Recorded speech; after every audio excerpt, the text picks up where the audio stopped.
everyone. Welcome back to the Word Alive broadcast. Thank you so much for watching our YouTube channel and the Acts Network. Thank you for your faithful support on Patreon. And if you are not a monthly supporter, we would love for you to join us and help us in sponsoring this broadcast. And also, if you would tell your friends about us, and if you would be sure to click that button and subscribe every time we come on with a video every week, it will let you know that it's ready and you'll be able to watch faithfully. It'll kind of be a reminder to let you know. And we would love to promote our subscribers to about 500 or more. It would certainly help us in spreading the word, and you would be a great part of that if you'd like to join us in doing so. And we're glad to have you today. We're going to the 10th chapter of Genesis, and as we were talking about in our last broadcast, this is a chapter that proves the validity of the Bible, not only in doctrine, but also historically, that it is the Word of God, because it mentions names of people that actually existed that were the descendants of Shem, Ham, and Japheth. And of course, these were men that settled in many different areas of the world when the languages were changed by God. And so everything that we read in the 9th and the 10th chapter of Genesis happened. And the proof of it is how these people settled in these different places, and they became the father of nations, as we will begin to see. It also proves, as we've said before, is that there really is no such thing as a race. We're all one race, the human race, and there's no room for prejudice or treating anybody differently than we treat our own, because we are all the same race. We all came from three men who came from Noah, and therefore we are all a part of one family of people that were on the ark and then settled the new world, as we will begin to read today. And so we're continuing in Genesis, the 10th chapter, and we left off at verse number 4 as we start again today. And if you'd like to turn to Genesis, the 4th chapter. And again, let me just say that all of the notes that you're going to hear me share are in this book that I wrote several years ago. This is volume 1. There are 3 volumes. The 3rd volume is the New Testament that I translated from the original language of Hebrew and Aramaic, and of course the New Testament from Aramaic and Greek. And all of the names of the people and places, the proper nouns of the Bible, are defined. The proper pronunciation is given there, which you'll be surprised sometimes is very different than what we usually say. And then there's a lot of did you know boxes that give a lot of pertinent information, and some of that information you will find in this broadcast today. So if you don't have this in your study Bible, we don't have it in the printed version right now. We hope to have that by March or April, but we do have it in the ebook form for all of you that like digital books. You can go to theworddefined.com and download it there, or the wordalivebroadcast.com. They're sister websites, and either one of those places you'll be able to purchase the digital file and download it to your computer to be used on your iPad or your phone, or of course your computer. So we hope to have these in published. There's a lot of you guys that still like books, and we hope to get you a book, have it ready for you, hopefully by the first part of next year. Well, we're going to be sharing this very information from this book as well. In the 4th verse, the Bible says, and the sons of Javan, of course, it's actually Yavan, the J is pronounced like a Y, are Elisha and Tarshish and Kittim and Dodanim. So the second son of Japheth is Javan. And we're going to see that Javan is, of course, one of the sons that is going to settle in the area that we understand as Greece today, one of the ancient settlers of Greece. Let's look again at this that I shared last broadcast, just kind of give you an idea. So Japheth, or Japheth, actually had 7 sons who settled the area of Europe and Asia, and that is Gomer, Magog, Madai, Yavan, Tubal, Meshech, and Tiras. And then Ham had 4 sons who settled Southwest Asia, Canaan, and Africa, and that's Cush, Mitzrayim, Put, and Canaan. And of course, you recognize Canaan as the father of the Canaanites, who will be displaced from the promised land when the Jews are given the promised land as is promised to them by God to Abraham. And then Shem. Shem is going to be the line that Abraham is going to come from. And Shem settled the Middle East, and they're known as the Shemites. And that is Elam, Asher, Arphaxad, Lud, or Lud, as some people pronounce it, and Aram. And of course, this is the 5 sons of Shem. Now, the reason in the very first verse of chapter 10 it names Shem first, and you'll hear me say Shem, Japheth, or Shem, Ham, and Japheth, is because of the way it says it in the book. I think is the reason Shem comes first is not because he's the oldest, but simply because he is the one that God is going to choose to bring forth his people. Abraham will come from Shem, which means the name. And in fact, the Jews many times call him Hashem, which means the name, talking about the name of God. And then Japheth, of course, or Japheth, is the oldest son of Noah, and we're talking about his sons now. And the one that we want to talk about next is Elisha. Elisha is actually the son of Yavan, or Yavan, as we will pronounce it, and it means the Lamb of God. And then we have Tarshish, which means contemplation or examination. And these are the sons that are going to be mentioned, of course. And then Kittim and Dodanim are the others that we're going to talk about. Kittim means breaking or bruising, and Dodanim, also known as Rodanim, it means beloved. Now, these people, whenever all of the languages were changed and there was what we call the dispersion, and they left this area called the Fertile Crescent and began to move across the then known world as they could. And some of them were limited, of course, by the oceans. The Phoenicians, which were the descendants of Tiras and the city of Tyre, actually became not only merchants and builders of ships, but also they became pirates, as we talked about, and we'll talk about that again in a little bit. Let's look at Yavan. Yavan is the father of the Ionian Greeks. And of course, they settled in the area that we call Greece today. And then Elisha is the father of the Aeolians, which are also Greeks, that settled in the southern part of Italy, the area called Targum. And then we see that Kittim is the father of the Cyprians. And you know of the island of Cyprus today, which they lived along the extended coast of Italy and Greece at one time. And then later on, they settled the islands in the Mediterranean, and Cyprus is named after the people of Kittim today. So we can see that these people, as they begin the dispersion, they settle different places, and the Bible bears record of those people. In fact, Kittim comes from to the ancient word Kittim, and it actually is an ancient word for the island of Cyprus. So the ancient name for Cyprus is Kittim, and it was named after Kittim, who is the father of those people. And so we find markers here that make it very clear. Tarshish is not only a name of a group of people, but it actually became the name of a particular kind of cargo ship. In fact, Solomon and Hiram built a fleet of merchant ships that they call Tarshish, or cargo ships, that is going to be mentioned in the book of 2 Kings. They are the father of the Phoenicians, which is a tribe of ancient sailors, hence the Hebrew name of the type of cargo ship that is called the Tarshish, that was fitted for long sea voyages and was used to carry merchandise from long distances back to the city of Tyre and Sidon, which of course was their capital. And the Tarshish people were sailors. They were the seagoing people, and later they were called Pelasgian pirates because they were the first of what we call pirates or robbers in the sea. Tarshish is believed to be the founder of the modern name Tartessus, which is in southern Spain near Gibraltar. The Phoenicians also founded the famous cities of Tyre and Sidon, and we talked about that. We'll talk about that in just a little while. So this brings the history back to you, and it shows you the legitimacy of chapter 10 in the book of Genesis and how people settled. And then there's Dodanim or Rodanim. You'll read that interchangeably in ancient history, I found. And as I was studying, like I said in the last broadcast, I studied this for chapter 10 for about 8 months. And I found that Dodanim and Rodanim were actually the same people. And he is the father of the inhabitants of the ancient island of Rhodes, which is located off the coast of Greece.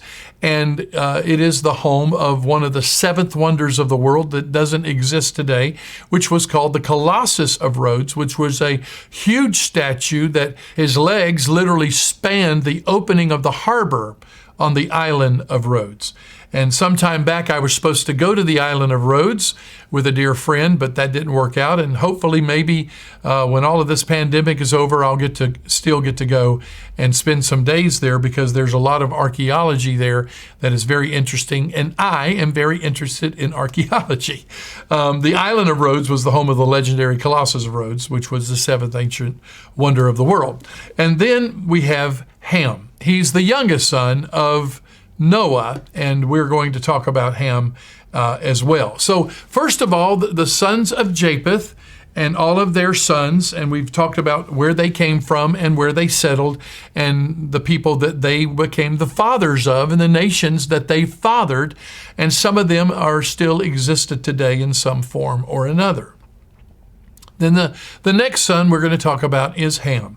And Ham's first son is Cush, as we're going to see in the 5th verse of Genesis 10. By these were the isles of the Gentiles divided in their lands, every one after his tongue, after their families, in their nations.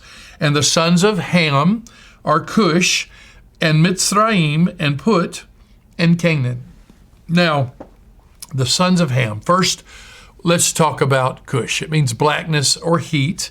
And yes, there were sons of Ham that were dark in skin. Their skin was dark and they had features that were different. That is not part of some curse. The curse is very clear in the Bible, that it simply said that they would serve their brothers. That's all it said, that the sons of Ham would serve their brothers. And so that is the curse that Noah pronounced upon Ham and his son Canaan, simply because they had done some very disrespectful things to Noah when he was in a drunken stupor. And I'm not going to argue that point. I'm just simply saying that is the curse, and the Bible's very clear about it. So these are not people that are lesser than anybody else. And they were very intelligent people and very creative people, as we're going to see, because one of the sons is Mitzrayim, and one of the greatest kingdoms that ever existed in the earth was Egypt. As we'll see, by the time of Jacob and Joseph, that kingdom had become very predominant in the earth, had become a very strong empire, one of the oldest, most ancient, most powerful empires of the world, settled by Ham's descendants. And Mitzrayim means tribulations, and of course he's the father of the original Egyptians, and the Jews to this day call Egypt Mitzrah. Now, interesting enough, later on, the Nubians are going to rule over Egypt, and the Nubians, of course, also are the sons of Ham, and they will rule in Egypt, and the Egyptians will become their slaves for some time. And there are several different peoples that will conquer Egypt in its times of weakness and rule over them, but the original Egyptians are from the descendant of Mitzrayim, which is the father of the Egyptians and a very powerful empire of its day. And then Put. Put means fatness, and he's the father of the tribe of Libyans. In fact, in the Coptic, it is the word Phaat, and it comes from the word Put. And early in the time that Mitzrayim began to conquer land, the descendants of Put became dependencies on Egypt and became vassal states of Egypt. And so actually in a lot of Egyptian history, they're considered part of Egypt as well. But they are the Libyans. And some of the Libyans were lighter in complexion, and we see that even today in Libya, that some of those were actually from that area. And then Canaan. Now, Canaan is going to be very, very important to us, because Canaan means the settlers of the land of Canaan, which means belonging to the land of the red and the purple, and a merchant or a trader. And of course, the red and the purple were the murex mollusk that they would harvest along the Mediterranean Sea coastline there in the area that we call Israel today.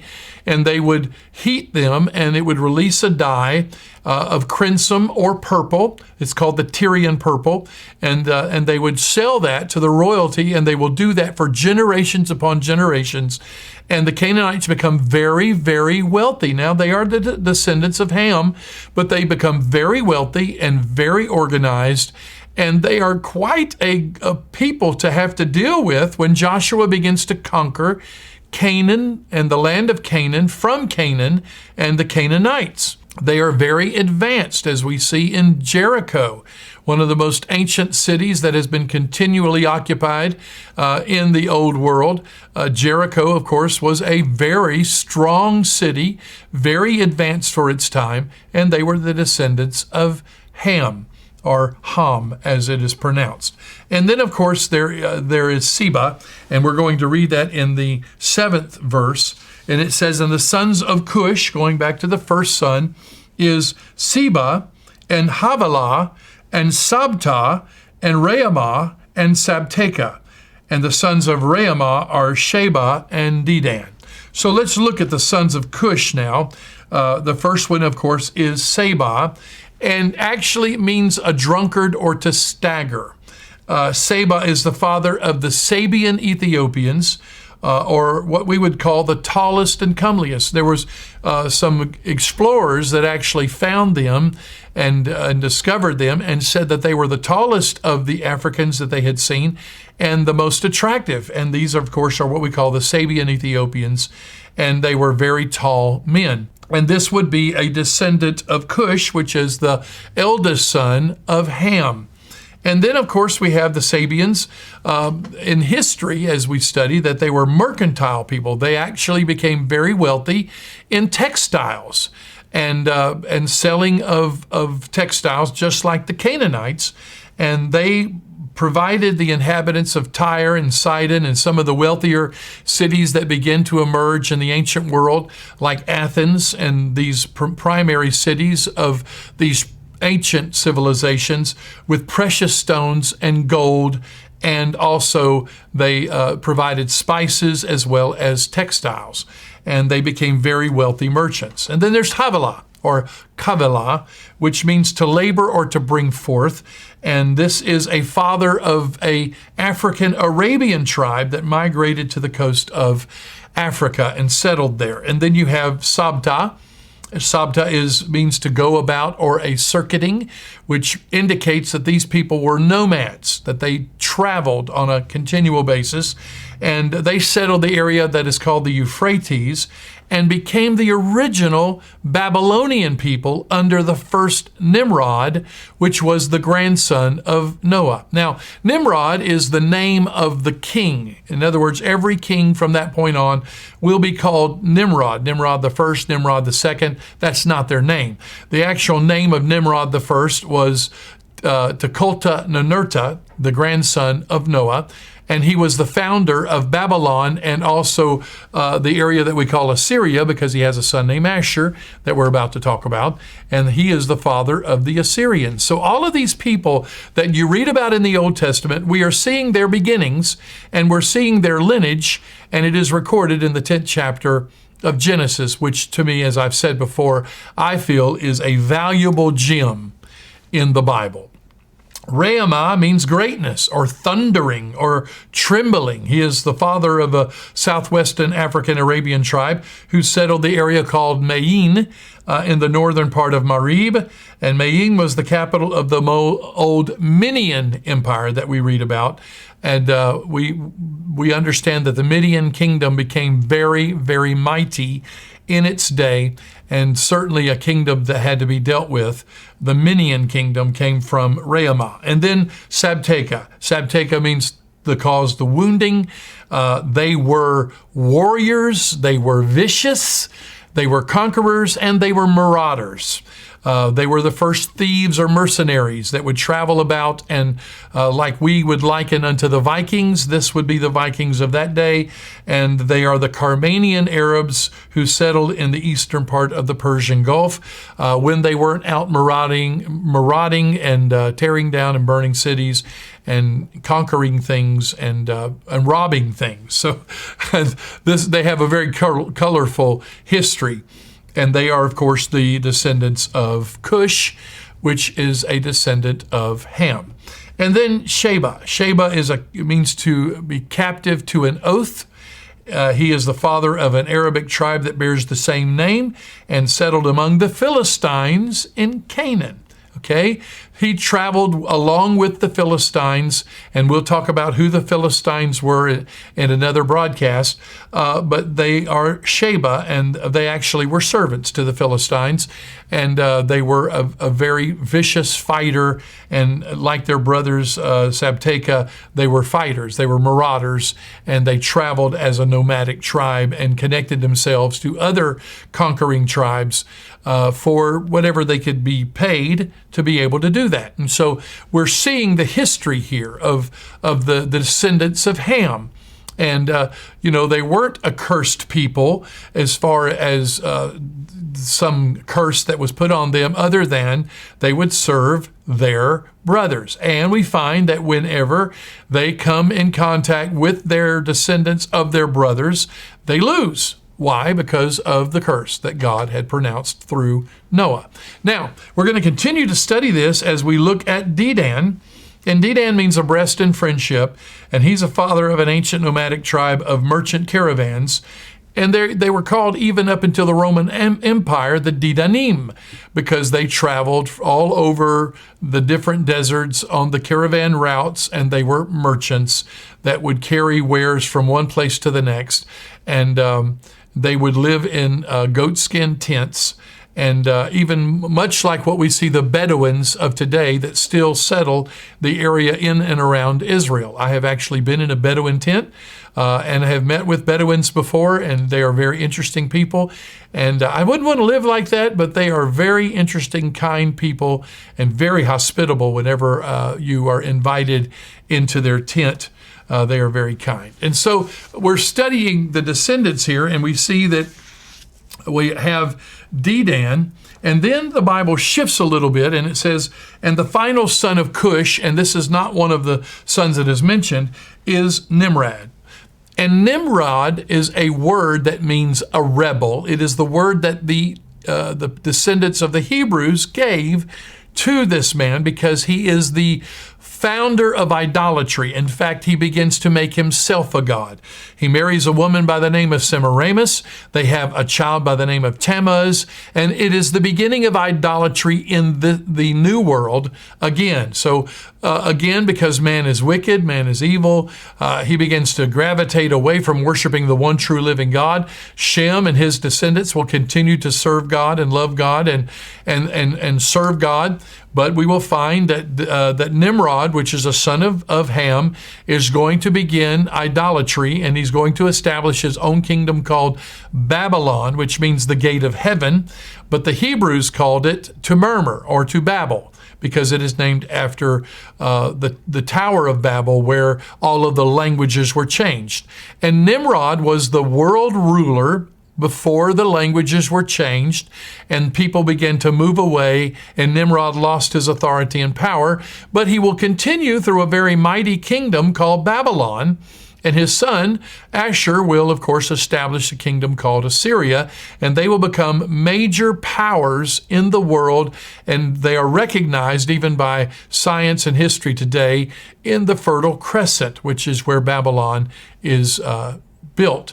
And so we find that Cush has a son who is called Nimrod, and as I told you, his name actually is Tukulta Ninurta, father to kingdom in the land of Shinar, between the rivers is what the word Shinar means. And of course, those two rivers are going to be the Tigris and the Euphrates, and he will establish cities called Babel, Erech, which is later also called and Calneh, will be his cities that he will establish as part of the empire that is going to be known as Babylon, and is going to rule for hundreds upon hundreds of years. And it will later on, the kings will not be called Nimrod anymore. They will be called Nebuchadnezzar. And all of the kings will be called that for a while, Nebuchadnezzar.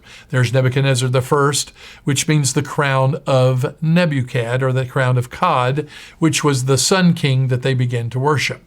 And so we're seeing history here in the Bible. It is legitimate. And it is showing that the Bible is legitimate. And the 10th chapter of Genesis is just a remarkable recording of the genealogy of ancient man, and how so many kingdoms, some that we even see hints of today, existed in their might and power in the ancient world. And I love ancient history. I've given my life to studying ancient history, especially those kingdoms that are mentioned in the Bible. And the 10th chapter is such a powerful proof of those things that I have learned. Even in other sources, the Bible backs it up, and it is the original source of that information. And so I hope that you're enjoying our study as we kind of put names to places, and later on when you're reading the Bible, you'll see these names, and they'll mean something to you because you'll know who these people are and where they settled. And I hope that you have found this to be interesting, because it is sure a lot of fun to share it with you, because we're doing all we can to make the Word come alive to you. Thank you for tuning in to this episode of the Word Alive broadcast. If you enjoyed the video, please give it a thumbs up and consider subscribing to our channel. Once you've subscribed, make sure to click on the notification bell so that you'll be notified each time a new episode is released. If you'd like to support this ministry, you can do so by checking out our Patreon page and signing up for one of the provided monthly tiers. A link to our Patreon page can be found down in the description. God bless you, and we'll see you next time as we continue to make the Word come alive to you.